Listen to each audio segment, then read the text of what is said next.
ચાલો, તો આપણે ન્યૂટનનો ગતિનો બીજો નિયમ શરૂ કરવા જઈ રહ્યા હતા, બરાબર. એમાં આપણે રેખીય વેગમાનની જરૂરિયાત ઊભી થઈ, એટલે આપણે નવી ભૌતિક રાશિ ભણી ગયા, રેખીય વેગમાન, બરાબર, P બરાબર mv. હવે ન્યૂટનનો ગતિનો બીજો નિયમ આપણે સ્ટાર્ટ કરીએ, બરાબર. તેમાં સિમ્પલ એક સૂત્ર છે, ખાલી એ સૂત્ર પરથી આગળ વધાય, બરાબર. પણ એ રીતે આપણે આગળ વધીએ અને સીધા સૂત્રો તરફ જઈએ એની પહેલા હું તમને કેટલાક ઉદાહરણો આપું અને ન્યૂટને કઈ રીતે આ નિયમ તારવ્યો એની થોડી આપણે ચર્ચા કરીએ, તો તમને થોડુંક વધારે સહેલું લાગે અને વધારે તમને ખ્યાલ પણ આવે, બરાબર. ચલો, કેટલાક ઉદાહરણો સમજવાના છે બધાની પહેલા. તો ચલો, ફર્સ્ટ ઉદાહરણ છે કે ધારો કે મારી પાસે એક કાર છે અને એક સાયકલ છે. અત્યારે બંને છે ને સ્થિર છે. એ બંનેને આપણે ગતિમાં લાવવા છે. ગતિમાં લાવવા હોય એટલે બળ લગાડવું પડે. ધારો કે આની પર બળ F લગાડે છે, આની પર બળ આપણે F' લગાડીએ છીએ. બંનેને ગતિમાં લાવવા છે, પણ હું બળ છે ને સમાન સમય સુધી બંને પર લગાડું છું. સમાન સમય સુધી બળ લગાડવાનું, બરાબર. અને એ બળ લગાડીને એની ઝડપ જે છે એ સમાન મળે. સમાન ઝડપ આપણે પ્રાપ્ત કરાવી છે, સમાન સમય સુધી બળ લગાડવું છે, બરાબર. તો સીધી વાત છે કે જો એક સમય સુધી બંનેને એક જ સરખા સમય સુધી બળ લગાડીને બંનેની ઝડપ જો એક સરખી કરવી હોય તો સીધી વાત છે કે જે સાયકલ છે એને બળ કેવું લગાડવું પડશે? ઓછું. જ્યારે કાર છે એને બળ કેવું લગાવવું પડશે? વધારે, બરાબર. સાયકલને બળ કેવું લગાડવું પડે? ઓછું. જ્યારે કારને બળ લગાડવું પડે વધારે. સેમ એ જ રીતે હવે ધારો કે બંને સમાન ઝડપથી ગતિ કરે છે અને અટકાવવા છે. બંને સમાન ઝડપથી ગતિ કરીને આવે છે. હવે એને અટકાવવા છે. અટકાવવા છે એટલે આપણે વિરુદ્ધ દિશામાં બળ લગાડવું પડશે. તો એમાં પણ સીધી વાત છે કે કારને અટકાવવા માટે વધારે બળ લગાડવું પડે, જ્યારે સાયકલને અટકાવવા માટે ઓછું બળ લગાડવું પડે, બરાબર. સમાન સમયની ચર્ચા કરીએ છીએ આપણે અહીંયા. સમાન સમયમાં બંનેને ગતિ કરાવી હોય, સમાન ઝડપથી ગતિ કરાવી હોય તો કારને વધારે બળ લગાડવું પડે, સાયકલને ઓછું બળ લગાડવું પડે. અને અટકાવવા માટે પણ કારને વધારે જ બળ લગાડવું પડે અને સાયકલને ઓછું બળ લગાડવું જ પડે. તો અહીંયાથી આપણને એક આવું તારણ મળે છે. શું તારણ મળે? તો કે જો કારનું દળ કેવું છે? વધારે. સાયકલનું દળ કેવું છે? ઓછું. તો કારનું દળ વધારે છે તો એને લગાડવું પડતું બળ પણ વધારે છે. સાયકલનું દળ ઓછું છે તો એને લગાડવું પડતું બળ પણ કેવું છે? ઓછું છે.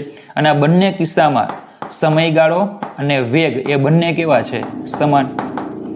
સમય અને વેગ સમાન છે તો જેનું દળ વધારે હોય એને વધારે બળ લગાડવું પડે, જેનું દળ ઓછું હોય એને ઓછું બળ લગાડવું પડે. તો આપણે આવા તાણ પર આવીએ છીએ કે F is proportional to m. F is proportional to m, બરાબર. હવે સમજો કે જો દળ વધારે હશે તો પછી વેગમાન પણ વધારે હશે, કારણ કે P બરાબર mv. જેનું દળ વધારે એનું વેગમાન પણ વધારે, બરાબર. તો પછી આપણે એમ પણ કહી શકીએ કે F is proportional to m, proportional to વેગમાન. એ વેગમાન પર પણ આધાર રાખે છે. બોલો, ખબર પડે? તો જેનું વેગમાન વધારે હશે એને વધારે બળ લગાડવું પડે. ઓકે, આવું આપણે એક નિષ્કર્ષ મળે. ચાલો, આ પેલું ઉદાહરણ થઈ ગયું. એના પરથી આપણને મુખ્ય તારણ શું મળે કે જો બે પદાર્થો હોય, સમાન ઝડપથી ગતિ કરતા હોય અને એને અટકાવવા હોય અથવા તો એને સમાન ઝડપ પ્રાપ્ત કરાવી હોય તો જે સરખા સમયમાં જે બળ લગાડવું પડે એમાં જેનું દળ વધારે હોય એને મોટું બળ લગાડવું પડે, જેનું દળ ઓછું હોય એને નાનું બળ લગાડવું પડે, બરાબર. ચાલો, બીજું ઉદાહરણ લઈએ કે ધારો કે તમે અગાસી પર ઊભા છો. આ ધારો કે તમારું જે મકાન છે અથવા હાઈરાઇઝ છે એની પર તમે ઊભા છો. ત્યાંથી તમે બે પદાર્થોને મુક્ત કરો છો. બે પદાર્થો છે, તમે એને શું કરો છો? મુક્ત કરો છો. એક પદાર્થ છે એ હલકો છે અને બીજો પદાર્થ છે એ ધારો કે ભારે છે. બંનેને મુક્ત કરો છો. આમ બંને પદાર્થોને મુક્ત કરો છો. એક પદાર્થ હલકો છે અને બીજો પદાર્થ ભારે છે. નીચે કોઈ વ્યક્તિ ઉભેલો છે. એ વ્યક્તિને કહો છો કે બંને પદાર્થોને કેચ કરે. એ વ્યક્તિને તમે કહો કે ભાઈ આ તને જે ઈચ્છા થાય એ પદાર્થને તું કેચ કરી. ધારો કે હું મકાન ઉપર ઉભો, હાઈરેસ પર ઉભો, ત્યાંથી હું બે પદાર્થને મુક્ત કરું. એક હલકો પદાર્થ છે ને એક ભારે પદાર્થ છે. નીચે ધારો કે તમે ઉભા છો ને હું તમને એમ કહું કે આમાંથી કોઈ એક પદાર્થને તમારે કેચ કરવાનો, તો તમે કયો પદાર્થ પસંદ કરો? કયો કેચ કરવો પસંદ કરો? તો કે તમે જે હલકો પદાર્થ હોય ને એ કેચ કરવાનું વધારે પસંદ કરો. હલકો પદાર્થ જે છે એ શું કરો? તમે કેચ કરવાનું વધારે પસંદ કરો. કેમ? કારણ કે એનું દળ ઓછું છે અને પરિણામે જે બળ લાગશે ને એ પણ ઓછું લાગશે. તમારા ઉપર જે હાથ ઉપર બળ લાગશે ને એ બળ પણ કેવું લાગશે? ઓછું લાગશે. તો આના ઉપરથી તારણ આપણને આવું મળે અહીંયા ફરીથી કે એમ જેમાં વધારે હોય એમાં વધારે બળ ઉત્પન્ન થાય અને એમ જેનું ઓછું હોય એ ઓછું બળ ઉત્પન્ન કરે. તો ફરીથી M proportional to M, sorry F proportional to M. ચલો અહીંયા જ્યારે પહોંચશે ત્યારે બંનેના વેગ સમાન હશે, કારણ કે ઊંચાઈ એક સરખી છે એટલે વેગ સમાન હોય. ચેપ્ટર નંબર 3 નો નિયમ, બરાબર. અને સમય પણ કેવા ધાર્યા છે આપણે? સમાન. તો જો વેગ સમાન હોય તો જેનું દળ વધારે હોય એમને વધારે બળ લગાડવું પડે ગતિ કરાવવા અથવા તો અટકાવવા. જેનું દળ ઓછું હોય એને ઓછું બળ લગાડવું પડે ગતિ કરાવવા અથવા અટકાવવા. ચલો સેમ એ વસ્તુ અહીંયા થઈ ગઈ કે જેનું દળ વધારે એનું વેગમાન પણ વધારે. આની જેમ જ દળ વધારે તેનું વેગમાન પણ વધારે. તો પદાર્થને અટકાવવા માટે આપણે શું કરવું પડશે? જેનું દળ વધારે હશે તો મોટા મૂલ્યનું બળ લગાડવું પડે, ઓછું હોય એને ઓછા મૂલ્યનું બળ લગાડવું પડે, બરાબર. ચાલો ત્રીજું એક બહુ મસ્ત ઉદાહરણ છે. જો આમાં આપણે વેગ સમાન હતો, આ બંને કિસ્સાઓમાં વેગ કેવા હતા? સમાન. વી જે છે એ સમાન હોય એની આપણે ચર્ચા કરી. આ બંનેમાં વી સમાન હતા, દળ અલગ અલગ હતું, બરાબર.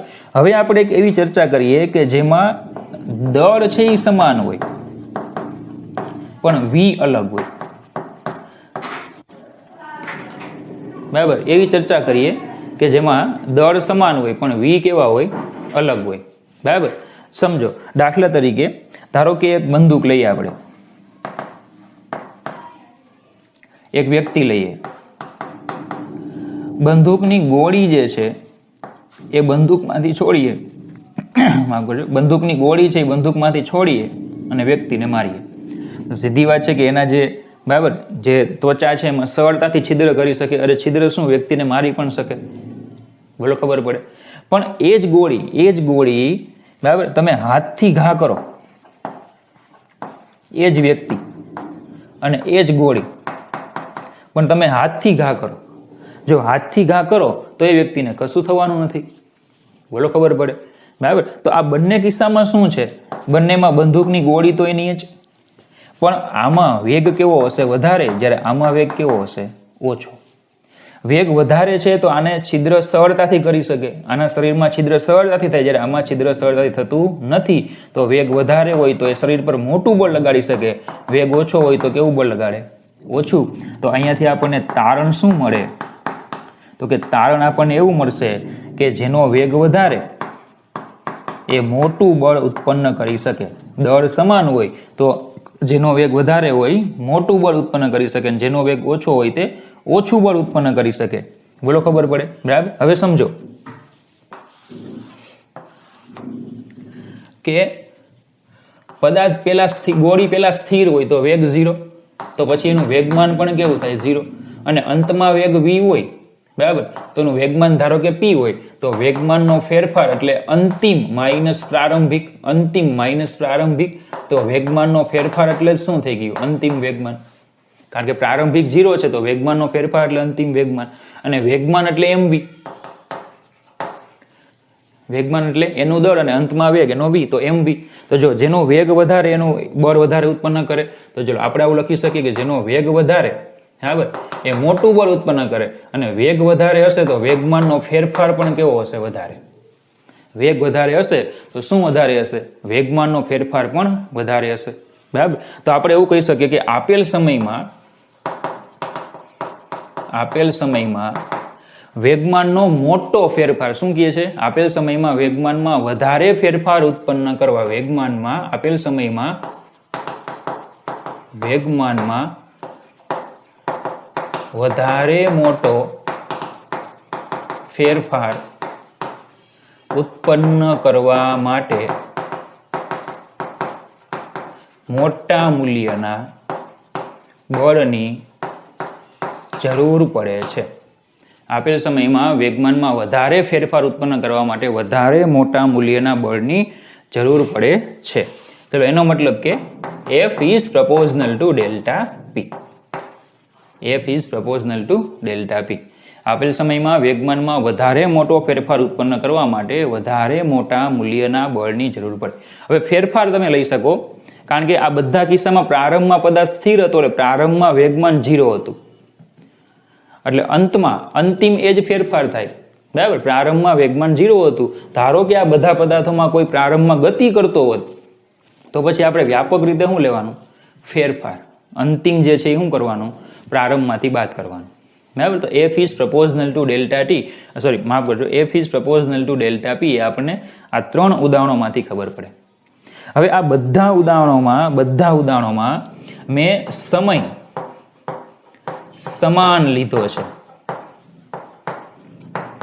આ બધા ઉદાહરણોમાં સમય છે ને એ સમાન લીધો હતો. જો બધે સમય સમાન હતો, અહીંયા શું હતું, જો સમય સમાન હતો, અહીંયા પણ સેમ, જો સમય સમાન હતો, આમાં પણ સેમ સમય સમાન. બધા ઉદાહરણોમાં સમય કેવો હતો, સમાન. તો હવે આપણે એક એવું ઉદાહરણ લઈએ કે બળ જે છે આ સમય પર આધાર રાખે કે નહીં. આ જે બળ છે એ સમય ઉપર કંઈ આધાર રાખે કે નહીં. મતલબ કે સમજો કે ધારો કે ક્રિકેટર છે. હવે ક્રિકેટર 2 પ્રકારના હોય, ન્યૂ અને ઓલ્ડ, બરાબર ને. ક્રિકેટર 2 પ્રકારના હોય, એક જે નવા આવ્યા હોય તે અને એક જૂના હોય તે, બરાબર. એટલે એક જે અત્યારે ગલી ક્રિકેટ રમતા હોય બધા જૂના, અને નવા એટલે જે ઇન્ટરનેશનલ મેચિંગ રમતા હોય બધા નવા, એમ આપણે એ રીતે લઈએ. તો હવે ધારો કે એક ક્રિકેટર છે, એક બેટ્સમેન છે, એ 6 મારે છે, બરાબર. એટલે 6 મારતો નથી, ખાલી એ જોરથી મારે છે એમ દડાને, 6 બાઉન્ડ્રી તરફ મારે છે. બાઉન્ડ્રી ઉપર એક ખેલાડી ઊભો છે જેને આ દડો પકડવાનો છે, બરાબર. તો 2 ખેલાડી, એક જૂનો ખેલાડી અને એક નવો ખેલાડી, તો કોણ સરળતાથી કેચ પકડી શકે? તો કે સીધી વાત છે કે નવો જે ખેલાડી હશે ને એ સરળતાથી કેચ પકડી નહીં શકે, જ્યારે જૂનો ખેલાડી છે ને અનુભવી છે. અનુભવી છે એટલે શું કરી શકશે, તે સરળતાથી કેચ પકડી શકશે, બરાબર.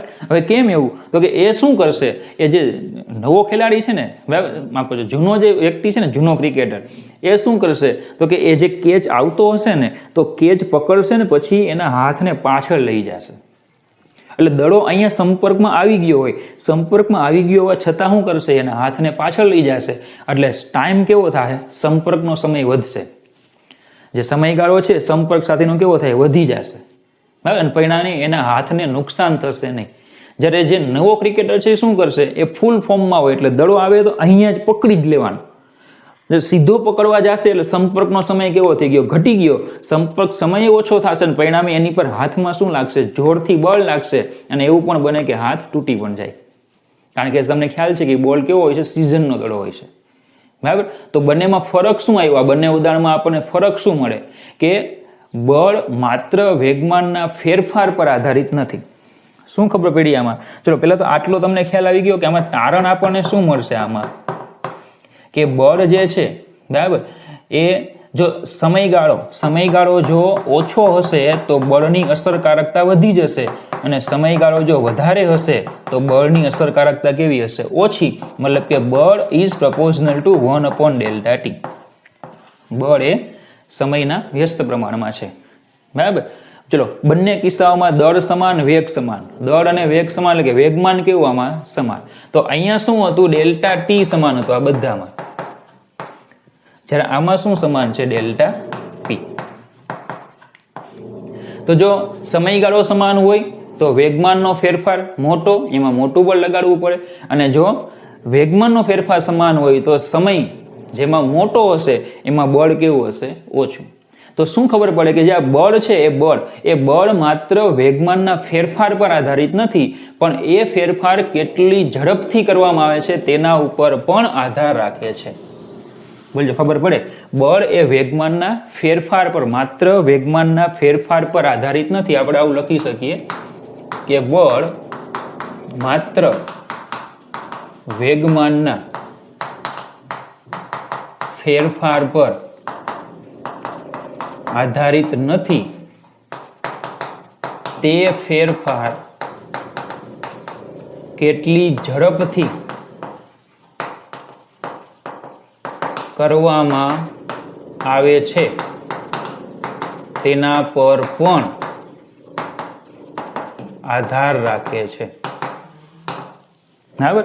બળ એ માત્ર વેગમાનના ફેરફાર પર આધારિત નથી, પણ એ ફેરફાર કેટલો ઝડપથી કરવામાં આવે છે તેના ઉપર પણ આધાર રાખે છે, બરાબર. કેટલો ઝડપથી મતલબ કે એક સરખો વેગ અહીંયા હતો તો પહેલા એ જે છે એ તરત જ ફેરફાર કર્યો, કારણ કે તરત જ વેગ 0 કરી નાખ્યો, બરાબર. જ્યારે બીજાએ શું કરી, વાર લગાડી, બરાબર, એટલે વાર લઈ ગઈ એટલે વધુ સમય આવ્યો એટલે બળની અસરકારકતા ઘટી ગઈ. જ્યારે પહેલામાં ફેરફાર કેવો થઈ ગયો? ઝડપથી થઈ ગયો એટલે શું થઈ ગઈ? બળની અસરકારકતા વધી ગઈ. જ્યારે પહેલામાં શું થયું? બળની અસરકારકતા ઘટી ગઈ. બરાબર, તો બળ માત્ર વેગમાનના ફેરફાર પર આધારિત નથી, તે ફેરફાર કેટલી ઝડપથી કરવામાં આવે છે તેના પર પણ આધાર રાખે છે. બરાબર, ઓછા સમયમાં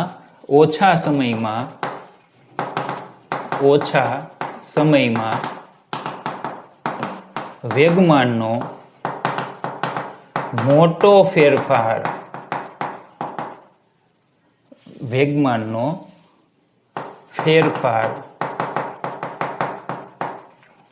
ઝડપથી કરવા માટે મોટા મૂલ્યના બળની જરૂર પડે છે. સમજો, ઓછા સમયમાં વેગમાનનો બરાબર અમુક નિશ્ચિત અથવા તો વેગમાનનો ફેરફાર ઝડપથી કરવા માટે શું કરવું પડે?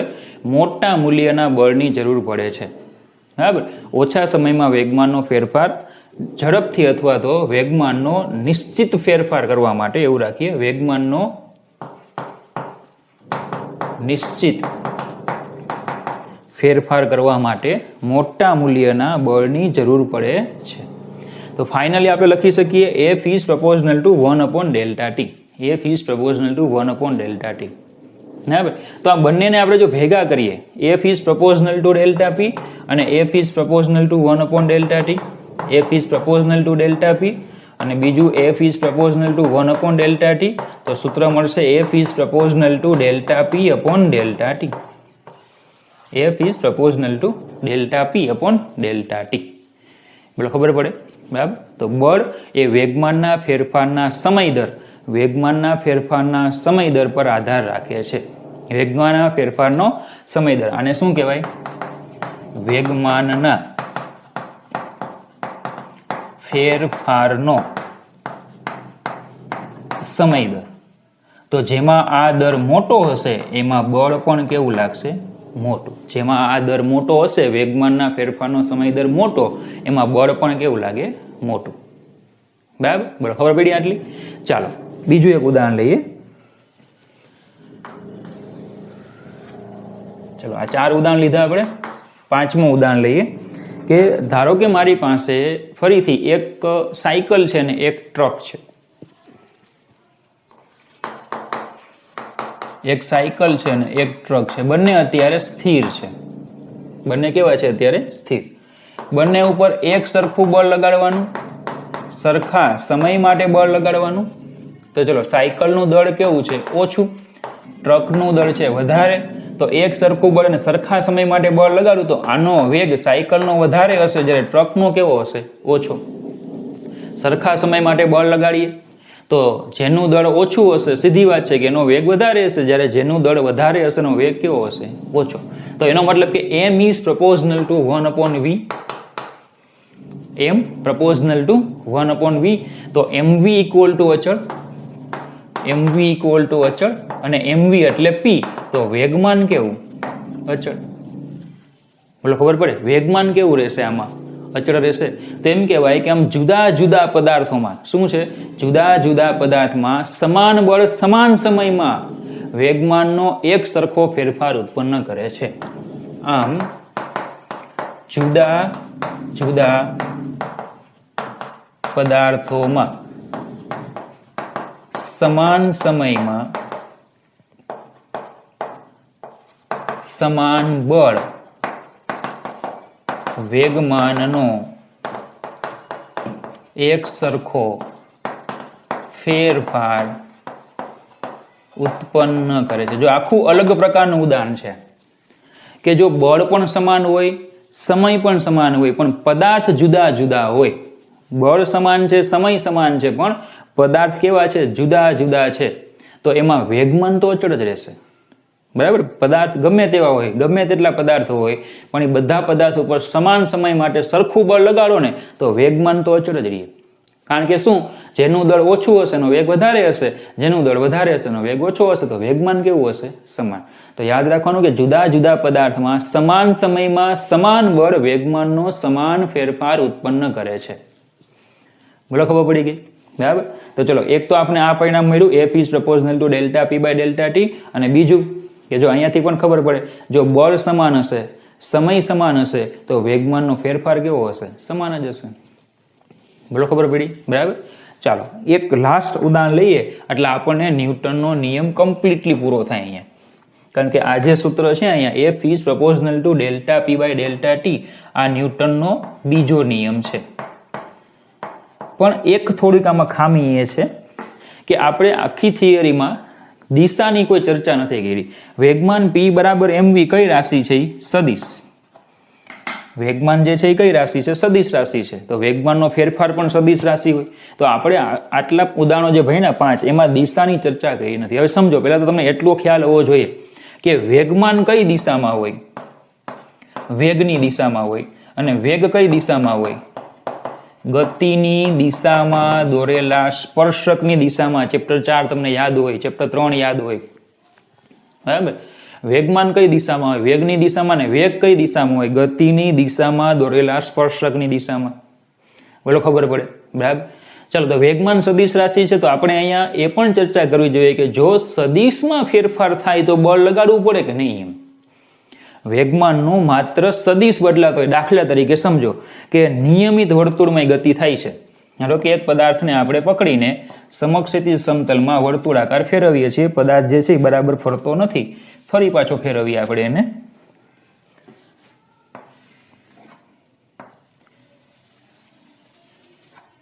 હજુ પદાર્થ બરાબર ફર્યો નહીં. બરાબર. પણ હવે આ વખતે આપણે જેવો ફરે એવો લઈ લેવાનો છે. ચાલો, આ ફરી ગયો. એક પદાર્થ છે, એક ધારો કે પથ્થર લઈ લઈએ, દોરી બાંધી દઈએ અને એને વર્તુળાકાર સમક્ષિતિજ સમતલમાં એને ફેરવીએ. આ રીતે એને ફેરવીએ છીએ. બરાબર. ચાલો, હવે નિયમિત ઝડપથી ફેરવીએ છીએ એટલે વેગ જે છે એનું મૂલ્ય અચળ છે. નિયમિત ઝડપથી તમે ફેરવો તો વેગનું મૂલ્ય કેવું હોય? અચળ હોય. બરાબર. પણ દિશા બોલો બદલાશે, કારણ કે વેગ જે છે એની દિશા કઈ હશે? સ્પર્શકની દિશામાં હોય. તો દરેક વખતે વેગનો સદિશ કેવો થાય? બદલાય. તો વેગમાન p બરાબર mv, વેગમાન જે છે p બરાબર mv, એમાં વેગનું મૂલ્ય જો અચળ હોય, મૂલ્ય કેવું છે? અચળ હોય. તો પછી વેગમાનનું મૂલ્ય પણ કેવું હોય? અચળ હોય. પણ વેગની દિશા બદલાતી હોવાથી વેગમાનનો સદિશ કેવો થાય? બદલાતો જાય. બોલો, ખબર પડે? બરાબર. વેગમાનનો સદિશ બદલાય છે, તો પ્રશ્ન એ છે કે આ વેગમાનનો સદિશ બદલાય એટલે વેગમાનમાં ફેરફાર થાય. વેગમાનમાં ફેરફાર થાય તો ખાલી દિશા બદલાવા માટે બળ લગાડવું પડે કે નહીં? એમ ખાલી દિશા બદલાવા માટે બળ લગાડવું પડે કે નહીં? તો જવાબ છે હા. આ ગતિ સતત ચાલુ રાખવી હોય, તમારે નિયમિત વર્તુળમાં ગતિ છે, તમારે ચાલુ રાખવી હોય તો તમારે બળ લગાડતું રહેવું પડે. બળ લગાડવાનું બંધ કરી દે તો શું થાય? પથ્થર ધીમે ધીમે નીચે આવી જશે. ખબર પડે? એટલે વેગનું મૂલ્ય અચળ રાખવા માટે આપણે શું કરવું પડશે? બળ લગાડવું પડશે. ચલો, આ બળ કોણ લગાડશે? તો કે જે આપણે દોરી બાંધી હોય ને, દોરી, એ દોરીમાં જે તણાવ બળ આપણે કહીએ, એ તણાવ બળ એ દોરીમાં આવું બળ ઉત્પન્ન કરશે અને જે શું કરશે? આ પદાર્થને ગતિ કરાવવા માટે જવાબદાર થશે. ખબર પડે? બરાબર. તો જો આમાં તમારે વેગનું મૂલ્ય અચળ છે, જો વેગનું મૂલ્ય વધારવું હોય, અચળ વેગ મૂલ્ય છે કે નહીં? વેગનું મૂલ્ય વધારવું હોય, ઝડપ વધારવી હોય, અથવા તો ત્રિજ્યા એને ઘટાડવી હોય, ઓછી ત્રિજ્યાના માર્ગે ગતિ કરાવો અથવા તો વધારે વેગથી ગતિ કરાવો, આ બંને કિસ્સામાં જે લગાડવું પડતું બળ છે ને એ મોટું હોય. બંને કિસ્સામાં લગાડવું પડતું બળ છે એ મોટું હોય. બરાબર. તો આપણે એમ કીધું કે વેગમાનમાં ફેરફાર, વેગમાનનો ફેરફાર એ વેગમાનના ફેરફારનો સમય દર જેમ મોટો તેમ બળ કેવું? મોટું. તો આપણે એવું સ્પષ્ટ કહી શકીએ કે વેગમાનના ફેરફારનો, વેગમાનના સદિશ ફેરફારનો, વેગમાનના સદિશ ફેરફારનો સમય દર જેમ મોટો તેમ બળ પણ મોટું. વેગમાનના સદિશના ફેરફારનો દર જેમ મોટો તેમ બળ પણ મોટું. એટલે કે આપણે ફાઇનલી આપણે આવા સૂત્ર પર આવીએ કે vector f is proportional to vector delta p by delta t. Vector f is proportional to vector delta p by delta t. તો જો આ 6 ઉદાહરણો છે ને એ આપણને આ સમીકરણ તરફ દોરી જાય છે. બરાબર. ખરેખર જે બધા શિક્ષકો છે ને ત્યાંથી સ્ટાર્ટ કરશે, જે હમણાં આપણે થિયરી સ્ટાર્ટ કરશું ને ત્યાંથી. આ ઉદાહરણો બધા કોઈ ધ્યાનમાં નથી રાખતા, પણ તમને એટલા માટે કરાવ્યા કે એમસીક્યુમાં તમને આ ઉદાહરણોની જરૂર પડે, બરાબર? કે આ અમુક નાના નાના પોઈન્ટ છે, આ બધા કીડી કીડી જેવડા પોઈન્ટ છે, એ પોઈન્ટ્સ તમે યાદ રાખો ને તો તમને અમુક એમસીક્યુ એમને તૈયાર થઈ જાય. લખો પડી, બરાબર?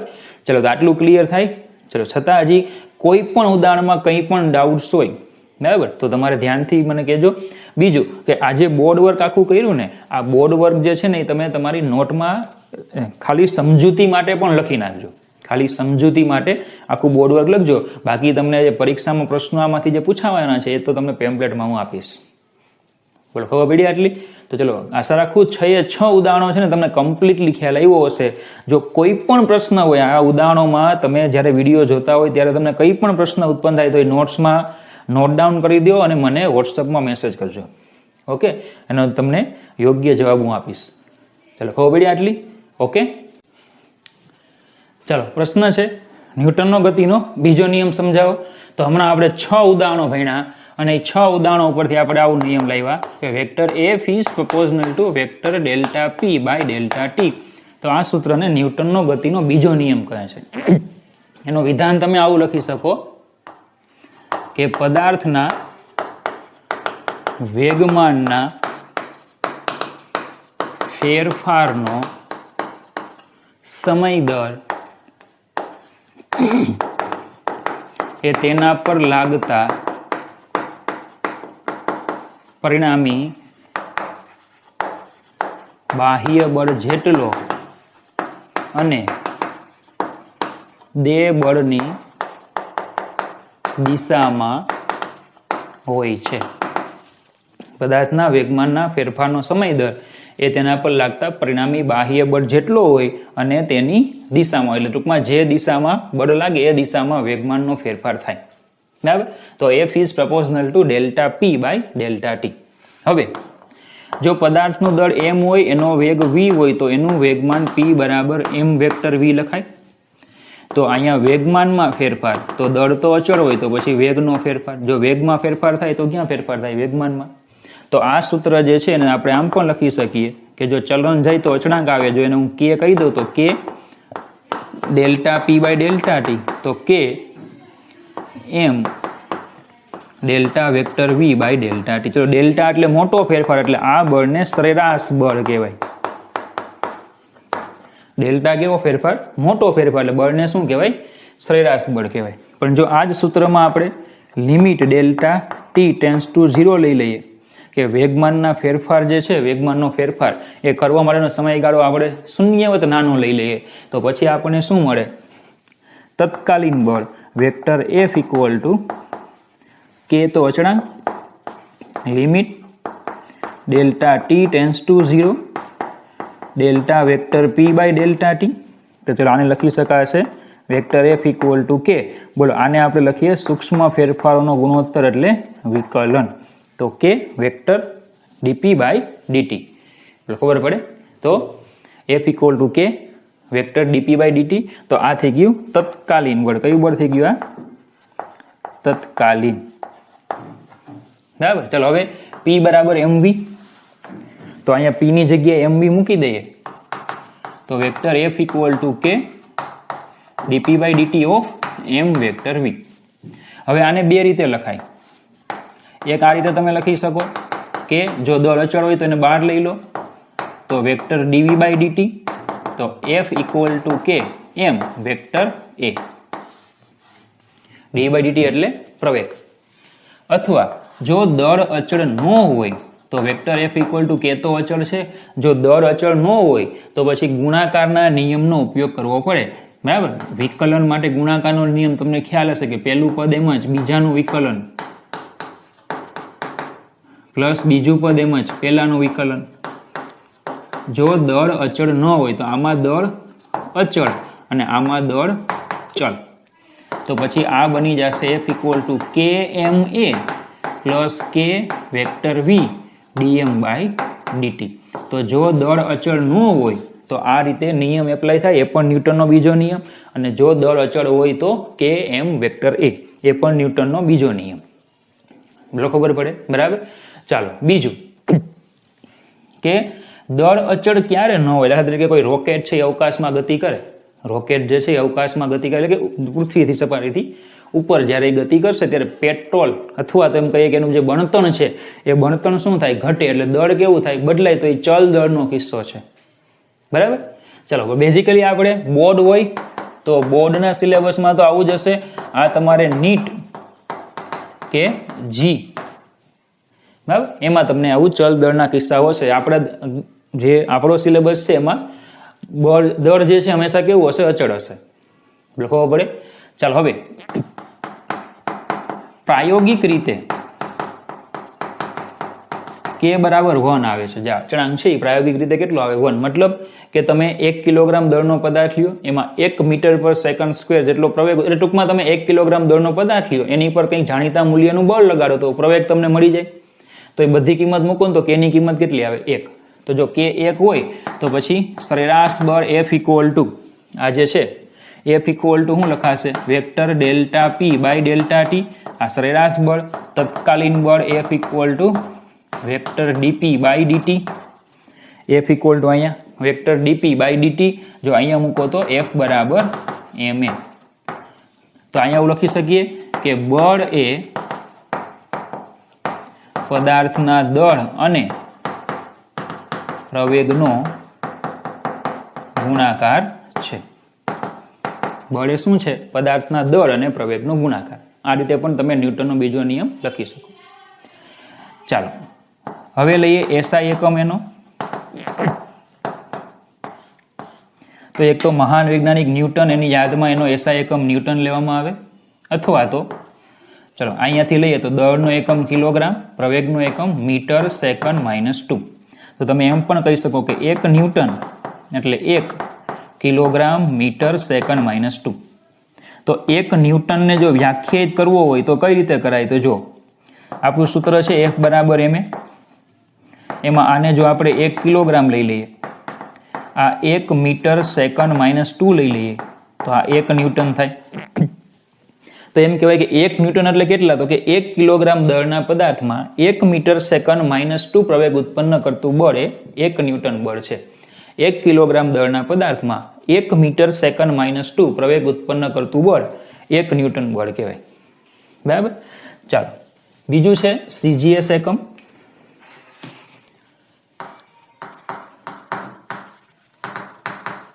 તો તમને ખ્યાલ હશે CGS એકમ છે એનો ડાઇન DYN ઘણી વાર લખ્યું હોય અથવા DYNE લખેલું હોય.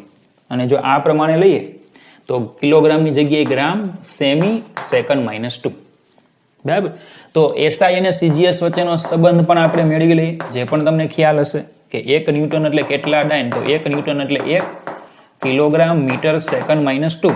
કિલોગ્રામ એટલે 10⁵ ગ્રામ, મીટર એટલે 10⁵ સેન્ટીમીટર, સેકન્ડ -2 તો આ 10⁵ ગ્રામ, સેમી, સેકન્ડ -2 એટલે 10⁵ ડાઇન. તો 1 ન્યૂટન એટલે 10⁵ ડાઇન. બરાબર. ચેપ્ટર 2 માં તમે મેળવેલું પણ હોય. ઓકે, ન મેળવેલું હોય તો આજે મેળવી લીધું આપણે. 1 ન્યૂટન ઇક્વલ ટુ 10⁵ ડાઇન. ચાલો, ખબર પડી ગઈ આટલી? સંબંધ મળી ગયો. ચાલો, હવે જઈએ ન્યૂટનના બીજા નિયમને રજૂ કરતા કેટલાક મહત્વના મુદ્દા અથવા તો ધ્યાન રાખવાની બાબતો. ચલો, પહેલું એ છે કે જો બળ 0 હોય, પહેલો મુદ્દો, જો બળ 0 હોય તો આ સૂત્ર પરથી ma ઇક્વલ ટુ 0 થાય. અને તો એનો મતલબ કે પ્રવેગ ઇક્વલ ટુ 0 થાય. કારણ કે દળ તો અચળ હોય અથવા તો શૂન્ય ન હોય. પ્રવેગ 0 એનો મતલબ કે જો કોઈ પદાર્થ સ્થિર હોય તો એ પદાર્થ કેવો રહેશે? સ્થિર. અને જો એ પદાર્થ ગતિમાન હોય તો એ અચળ વેગથી, અચળ વેગી ગતિ કરે એમ કહેવાય. સ્થિર પદાર્થ સ્થિર અને ગતિમાન પદાર્થ અચળ વેગી ગતિ ચાલુ રાખે તો આ શું થઈ ગયો? ન્યૂટનનો પ્રથમ નિયમ. તો પણ એનો મતલબ કે F બરાબર ma એ કયો નિયમ છે? બીજો નિયમ. તો બીજા નિયમ ઉપરથી આપણે ક્યાં આવ્યા? પ્રથમ નિયમ પર આવ્યા. તો ન્યૂટનનો ગતિનો બીજો નિયમ એ પ્રથમ નિયમ સાથે સુસંગત છે. ન્યૂટનનો ગતિનો બીજો નિયમ છે એ પ્રથમ નિયમ સાથે સુસંગત છે એવું કહેવાય. બરાબર. ચાલો, બીજો મુદ્દો છે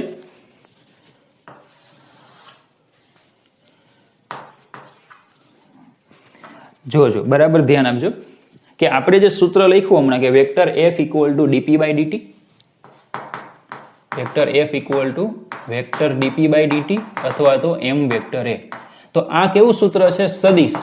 ન્યૂટનનો બીજો નિયમ એ સદિશ નિયમ છે. બીજો નિયમ કેવો નિયમ છે? સદિશ નિયમ છે. અને જો સદિશ હોય તો એમને એમના ઘટકોના સ્વરૂપમાં લખી શકાય. બરાબર, આ જે સદિશો છે એને એના ઘટકોના સ્વરૂપમાં લખીએ તો પછી એક સદિશ સમીકરણ પરથી 3 અદિશ સમીકરણો બને. દાખલા તરીકે બળનો x ઘટક હું fx કહી દઉં તો વેગમાનનો x ઘટક એટલે px by dt equal to max. ચલો fy equal to dpy by dt equal to may અને fz equal to dpz by dt equal to maz. એક સદિશ સંબંધ પરથી આપણને 3 અદિશ સંબંધો મળે. ખબર પડે? બરાબર. ચાલો હવે આનો અર્થ શું થાય સમજો, એ બહુ મહત્વનો છે. આનો અર્થ શું થાય? તો અર્થ એનો એ થાય કે બળ એ વેગને ધારો કે સમાંતર કે પ્રતિ સમાંતર ન હોય. બળ વેગને સમાંતર ન હોય. બળ છે એ વેગને સમાંતર ન હોય પણ બળ છે એ બળની દિશામાં બળ જે છે એ વેગ સાથે કંઈક ખૂણો બનાવતું હોય. બળ છે એ વેગ સાથે ખૂણો બનાવે છે. સમાંતર ન હોય એટલે પ્રતિ સમાંતર પણ એમાં આવી જાય. બળ એ વેગને સમાંતર ન હોય કંઈક ખૂણો બનાવે તો બળની દિશામાંના વેગના ઘટકમાં જ બળની દિશામાંના વેગના ઘટકમાં જ ફેરફાર થાય છે જ્યારે બળને લંબ દિશામાંનો વેગનો ઘટક અફર રહે છે. બળની દિશામાંના વેગના ઘટકમાં જ ફેરફાર થાય છે જ્યારે બળને લંબ દિશામાંનો વેગનો ઘટક અફર રહે છે. આઈ થિંક કશી ખબર પડી હશે નહીં. બરાબર, ચાલો જો સમજો. પ્રક્ષિપ્ત ગતિ ભણી ગયા ચેપ્ટર 4 માં. બરાબર, આ પ્રક્ષિપ્ત ગતિ ભણી ગયા તમે. ઓકે, ચલો આ બિંદુ પાસે વેગ કઈ દિશામાં હોય? સ્પર્શકની દિશામાં હોય.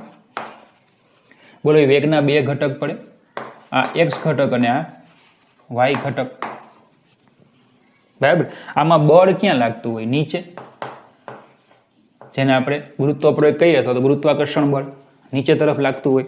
તો પછી તમને જો યાદ હોય તો આમાં x ઘટક છે વેગનો એ અચળ આવતો, શિરોલંબ દિશામાંનો સમક્ષિતિજ દિશામાંનો ઘટક અચળ, જ્યારે y ઘટક કેવો થતો? બદલાય છે. કેમ y ઘટક બદલાય? કારણ કે બળ જે છે ને બળ એ y અક્ષને સમાંતર છે, એટલે કે vy ઘટક છે ને એને સમાંતર છે. એટલે એ જે બળ છે એ માત્ર y ઘટકમાં જ ફેરફાર કરે. તમને ખ્યાલ છે કે પદાર્થનો વેગ કઈ રીતે બદલાતો? તો કે ઉધ્વ દિશામાં ફેંકેલા પદાર્થની જેમ એ પ્રક્ષિપ્ત પદાર્થનો વેગ બદલાય. ઉપર જાય તેમ વેગ ઘટતો જાય, 0 થાય, પાછો નીચે આવે તેમ વેગ વધે. આ જેમ ઉપર જતો જાય તેમ વેગ કેવો થાય? ઘટતો જાય, શૂન્ય થાય ને પછી નીચે આવે તેમ વેગ વધે. તો કયો ફેરફાર થાય? માત્ર ને માત્ર બળની દિશામાં, એટલે કે સમાંતર કે પ્રતિ સમાંતર ઘટક હોય એમાં જ ફેરફાર કરે. લંબ ઘટકમાં કંઈ ફરક પડતો નથી. ખબર પડે કેમ? તો કે આ 3 ઘટકો છે એટલા માટે. જો x પ્રવેગનો બળ જે છે, જો x દિશામાંનું બળ હોય તો એ માત્ર x દિશામાંના વેગમાનમાં જ ફેરફાર કરે અને x દિશામાં પ્રવેગ ઉત્પન્ન કરે. એને y કે z ની સાથે કોઈ લેવા દેવા નથી. y દિશામાંનું બળ એ પદાર્થમાં બધા y યામોમાં જ ફેરફાર કરે. એ પછી વેગમાન હોય, વેગ હોય કે પ્રવેગ હોય, એને x કે z ની સાથે કોઈ લેવા દેવા નથી. લંબ ઘટકમાં કોઈ ફેરફાર કરે નહીં, માત્ર પોતાની દિશામાંનો જે હોય ને એમાં જ ફેરફાર કરે. તો આના પર આધારિત આપણે આગળ દાખલા પણ ભણીશું. બહુ સરસ દાખલા આપ્યો છે, ખબર પડે. બરાબર, અને એક જે પ્રક્ષિપ્ત ગતિ ભણી ગયા એ પણ આ જ પદાર્થનો કિસ્સો હતો. ઓકે, ચાલો એની પછીનો મુદ્દો છે. ચલો તો આને અહીંયા રાખીએ આપણે. મુદ્દો નંબર 3. હવે સમજો, બહુ મહત્વનો મુદ્દો છે, એકદમ જોરદાર. સૂત્ર ભણી ગયા F બરાબર ma. બરાબર, તો આ દળ કોનું હતું? તો કે કોઈ કણનું. આપણે કણની સંકલ્પના યાદ છે તમને? કણની સંકલ્પના ચેપ્ટર 3 થી ચાલે છે. એટલે દળ જે છે એ કોઈ કણનું હોય. પ્રવેગ જે છે એ કણનો હોય, કણનો પ્રવેગ હોય, અને બળ છે એ જે તે કણ પર લાગતું પરિણામી બાહ્ય બળ હોય, પરિણામી બળ હોય. ચલો પરિણામી બળ એટલે શું, તો કે એ પણ તમને ખ્યાલ છે, સમજો અહીંયા તમને સમજાવું છું કે બળ F એટલે ધારો કે આ કણ છે એનું દળ m છે, તો એની ઉપર બળ F લાગે તો એનો પ્રવેગ વેક્ટર A, તો ખાલી એક જ બળ લાગે એવું બિલકુલ નથી, બરાબર. એ કણ છે એની ઉપર ઘણા બધા બળો લાગી શકે છે. તો આપણે જે F લખીએ છીએ એ F શું છે, આ બધા બળોનું પરિણામી છે. આ F શું છે, બધા બળોનું પરિણામી બળ છે. એટલે એક કણ ઉપર ખાલી એક જ બળ લાગતું એવું નહીં, ઘણા બધા બળો લાગતા હોય, પણ F એ આ બધા કણો, બધા બળોનું પરિણામી બળ છે. તો આ જે સંબંધ આપણે મેળવીએ છીએ ને બેઝિકલી એક કણ માટે કહેવાય કે કણના વેગમાનના ફેરફારનો સમય દર પરિણામી બાહ્ય બળ જેટલું હોય એમ, અને કણના દળ અને પ્રવેગનો ગુણાકાર એ પરિણામી બળ જેટલું થાય. આ સંબંધને તમે દ્રઢ પદાર્થ, જે આપણે ચેપ્ટર 7 માં ભણીશું, ચેપ્ટર 7 માં દ્રઢ પદાર્થ, દ્રઢ એટલે કે આખો પદાર્થ, ધારો કે દ્રઢ ને છોડો ને, મને ખાલી પદાર્થ લઈ લો, પદાર્થ માટે પણ એપ્લાય કરી શકાય, એટલા માટે મેં અહીંયા છે ને પદાર્થ શબ્દનો ઉલ્લેખ કર્યો. પણ પદાર્થ માટે આ સંબંધ એપ્લાય કરો ને તો લખાય તો આમ જ, F બરાબર ma. પદાર્થ માટે પણ ન્યૂટનનો બીજો નિયમ તો આમ જ લખાય, F બરાબર ma. પણ ફરક શું કે આ દળ જે છે ને એ સમગ્ર પદાર્થનું દળ હોય, એમ સમગ્ર પદાર્થનું દળ હોય, અને પ્રવેગ છે ને યાદ રાખજો દ્રવ્યમાન કેન્દ્રનો પ્રવેગ હોય છે. કોનો હોય? દ્રવ્યમાન કેન્દ્રનો. હવે પ્રશ્ન તરત જ ઉભો થાય કે દ્રવ્યમાન કેન્દ્ર એટલે શું, તો એની બધી ચર્ચા ચેપ્ટર 7 માં કરશું, એટલે હમણાં હું વચ્ચે કોઈ ડિસ્કશન કરતો નથી, બરાબર. દ્રવ્યમાન કેન્દ્ર એટલે શું એ ચર્ચા આપણે ચેપ્ટર 7 માં બહુ ડિટેલમાં કરશું, એટલે હમણાં કઈ હું ડિસ્કશન નથી કરતો. ઓકે, તો જો આખું ટૂંકમાં યાદ શું રાખવાનું, આખો પદાર્થ હોય તો F બરાબર ma તમારે સૂત્ર એપ્લાય કરવું હોય તો દળ આખા પદાર્થનું લઈ લેવાનું, અને પ્રવેગ કોનો હોય? દ્રવ્યમાન કેન્દ્રનો, અને બળ કયું? તો કે પદાર્થ પર લાગતું પરિણામી બાહ્ય બળ. કયું બળ? જો મેં કીધું પરિણામી બાહ્ય બળ, એમાં આંતરિક બળનો સમાવેશ નહીં કરવાનો, આંતરિક બળને સમાવવાનો નથી. હવે તમને એમ થશે આંતરિક બળ એટલે શું, તો એ આપણે હમણાં આગળ ત્રીજો નિયમ ભણશું, તમને ખ્યાલ આવશે કે કોઈ પણ પદાર્થ હોય ને, ધારો કે કોઈ પણ પદાર્થ છે આ, તો એની પર બે પ્રકારના બળ લાગતા હોય, એક તો બાહ્ય બળો, અને આ એકબીજા ઉપર લગાડે આંતરિક બળો, એકબીજા પર આંતરિક બળ લગાડે તે, અને બીજા કયા? બાહ્ય બળો લાગતા હોય તે. તો આમાં આપણે કયા બળ ધ્યાનમાં લેવાના? બાહ્ય બળ, આંતરિક નહીં. એકદમ સિમ્પલ તમને વાત જણાવું કે ધારો કે તમે 4 વ્હીલમાં બેઠા છો, 4 વ્હીલને તમારે ગતિ કરાવી છે, તો તમે સ્ટીયરિંગને ધક્કા મારો ચાલે ના? કેમ? એ આંતરિક બળ છે. 4 વ્હીલને ગતિ કરવા માટે જવાબદાર બળ કયું હોય? બાહ્ય બળ. એ તમારે બહારથી ધક્કો મારવો પડે, બરાબર? ખબર પડે. અને થોડીક ચર્ચા આપણે આગળ કરી ગયા છીએ, ઘર્ષણ બળ એ બાહ્ય બળ પૂરું પાડે છે, આંતરિક બળ નથી. ઓકે, તો વધારે ચર્ચા આપણે આંતરિક બળની, બાહ્ય બળની, એની બધી ચર્ચા, દ્રવ્યમાન કેન્દ્રની એ પણ ચર્ચા ચેપ્ટર 7 માં કરશું.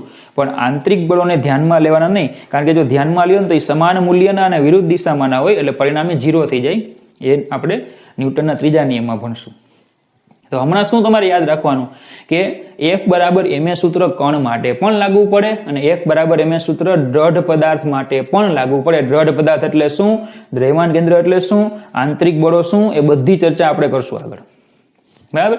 બીજું કે અહીંયા તમારે એક બીજો એકદમ મહત્વનો પોઈન્ટ યાદ રાખવાનો છે. જો અહીંથી હું પ્રવેગને કરતા બનાવું તો પ્રવેગ એટલે પરિણામી બાહ્ય બળ ના છેદમાં દળ એવું લખાય, તો લખાય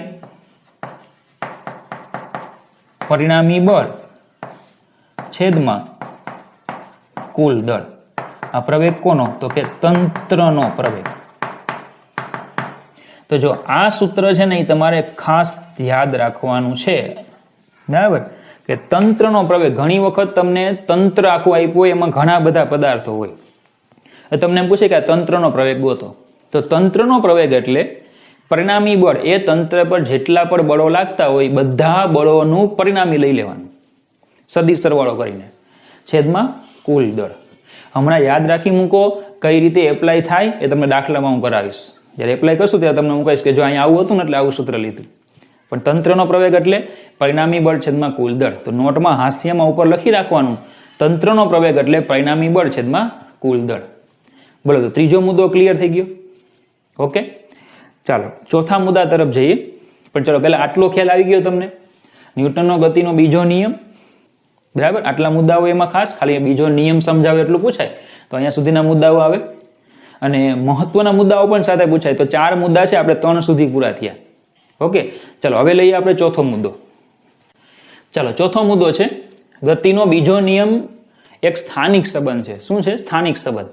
અવકાશમાં પદાર્થના સ્થાને આપેલા બિંદુએ આપેલી ક્ષણે બળ તે બિંદુએ તે જ ક્ષણે પદાર્થના પ્રવેગ સાથે સંબંધ ધરાવે છે. સમજો, દાખલા તરીકે ધારો કે તમે ટ્રેનમાં ગતિ કરો છો, તો આ થઈ ગઈ ફિઝિક્સની ટ્રેન. તમે ધારો કે દરવાજા પાસે ઊભા છો, તમારા હાથમાં એક પથ્થર છે, ટ્રેનનો પ્રવેગ છે એ. તો મને એમ કે પથ્થર ઉપર કેટલું બળ લાગે? તો જેટલો પ્રવેગ ટ્રેનનો છે એટલો જ પ્રવેગ બોલો તમારો પથ્થરનો હશે. તો પથ્થર ઉપર લાગતું બળ એટલે પથ્થરનું દળ અને પથ્થરનો પ્રવેગ. પથ્થર પર લાગતું બળ એટલે પથ્થરનું દળ અને પથ્થરનો પ્રવેગ. તો આ બિંદુ પાસે આપેલા બિંદુ એટલે કે આ બિંદુ પાસે આપેલી ક્ષણે જે તે ક્ષણે બળ તે બિંદુએ તે જ ક્ષણે પદાર્થના પ્રવેગ પર આધાર રાખે. અત્યારે પ્રવેગ કેટલો? તો કે આટલો, તો બળ F બરાબર m. હવે જો હું પથ્થરને છોડી દઉં, અહીંથી મુક્ત કરું તો એની ગતિ બોલો આ રીતે થશે. મુક્ત કરો તો આ રીતે ગતિ કરે પરવલય. બરાબર, કારણ કે આગળ પણ જશે અને નીચે પણ જશે, તો બંનેનું સંયોજન એટલે પરવલય. હવે આ બિંદુ પાસે એમ કહી કે ભાઈ આ બિંદુ પાસે પથ્થર પર બળ કેટલું? તો આ બિંદુ પાસે પથ્થર પર બળ એટલે એનું દળ. અને હવે આ ક્ષણે પ્રવેગ કેટલો હોય? તો કે બોલો ગુરુત્વ પ્રવેગ હોય, તો mg. જો અહીં અને અત્યારે પ્રવેગ અહીં અને અત્યારે લાગતા બળ વડે નક્કી થાય. અહીં અને અત્યારે પ્રવેગ એ અહીં અને અત્યારે કેટલું બળ, કયું બળ લાગશે? ગુરુત્વાકર્ષણ બળ લાગે, તો એના વડે જ પ્રવેગ નક્કી થાય. એ કણની ગતિના કોઈ ઇતિહાસ પરથી નહીં કે ભાઈ આનો ભૂતકાળ કોણ છે આ, તો પથ્થર એમ કે નહીં મારો પ્રવેગ તો એ હતો, તો મારી ઉપર તો એમ બળ લાગવું જોઈએ. પણ એવું થતું નથી. ટૂંકમાં જે તે ક્ષણે બળ એ જે તે ક્ષણે પથ્થરનો પ્રવેગ કેટલો એની ઉપર જ આધાર રાખે છે. જે તે ક્ષણે બળ એ જે તે ક્ષણે પથ્થરનો પ્રવેગ કેટલો એની ઉપર એ આધાર રાખે છે. એ પથ્થરના ભૂતકાળ પર આધાર રાખતો નથી કે ઇતિહાસ પર આધાર રાખતો નથી. બોલો ખબર પડે? જે તે ક્ષણે બળ એ જે તે ક્ષણે પથ્થરના પ્રવેગ પર આધાર રાખે છે, એ ભૂતકાળ પર આધાર રાખતું નથી. બરાબર, તો આમ ન્યૂટનનો ગતિનો બીજો નિયમ આપણો અહીંયા કમ્પ્લીટલી પૂરો થાય. 6 ઉદાહરણો ખાસ તમારે જોવાના સમજૂતી માટે, પછી બીજો નિયમ સમજાવે એવું તમને પૂછાય. બરાબર, અને મહત્વના 4 મુદ્દાઓ લખો, તો આ પ્રમાણે આખો તમારો નિયમ કમ્પ્લીટ થાય. ઓકે, તો આશા રાખું તમને નિયમમાં બધી ખબર પડી ગઈ હશે. બરાબર, કંઈ પણ ખબર ન પડી હોય તો મને મેસેજ કરવો.